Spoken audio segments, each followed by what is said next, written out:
Então, ao contrário, aí eu dei muito trabalho. Não, mas antes disso, eu fazer um pouco do contexto aí, que eu comecei a contar a história do pai.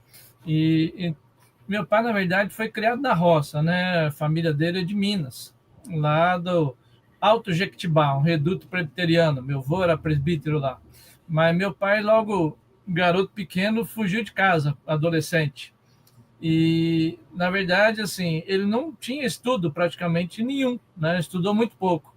Quando ele é chamado para o Ministério Pastoral, para vir para as Campinas, ele não tinha bagagem, então teve todo um trabalho de se preparar para vir estudar em Campinas. Então, na época tinha as provas lá, depois foi chamou supletivo, hoje não sei nem que nome que tem, mas se você não tem a formação normal, você pode prestar as provas e é como se estivesse, né?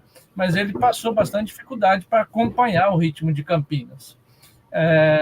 Agora, no contexto presbiteriano, a vida dele como pastor teve uma avenida muito interessante. E a gente ganhou vários upgrades aí por conta disso, né? Ele começou o ministério dele lá em Alegre, no Espírito Santo, onde eu nasci. E ainda eu, bebezinho, ele teve um convite para vir para Campos dos Goytacazes. Então, teve um ministério lá por volta de 5 anos também, um ministério bem prolífico também. E coincidindo já, quando o meu irmão Uriel decidiu estudar medicina, e lá não tinha cursos de universitários, pelo menos esse não, a família mudou junto com ele para Juiz de Fora, né? Para fazer o curso. Então, de Alegre para Campos já foi um upgrade, uma cidade bem maior. Depois, de Campos para Juiz de Fora, outro upgrade. E é uma cidade universitária, e isso, para nós todos da família, foi um upgrade. Agora, meu pai, em Juiz de Fora, teve uma presença muito marcante.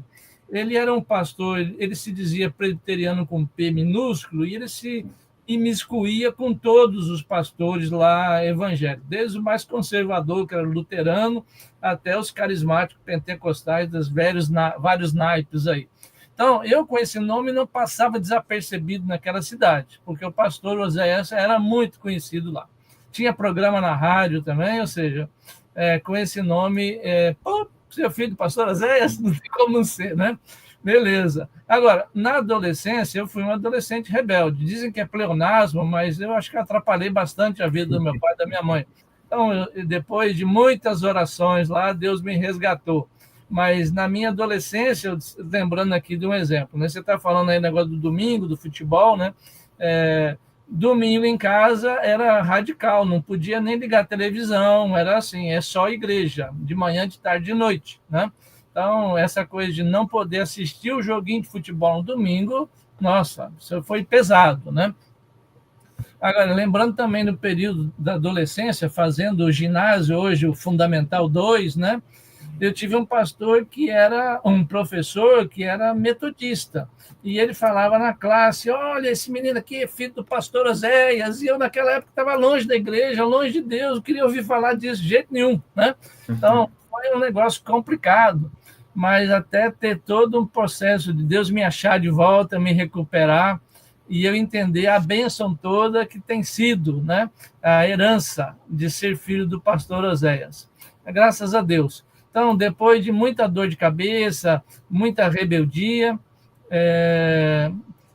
acho que ele chegou a ver eu fazer alguma coisa boa na igreja e complementando o ministério dele.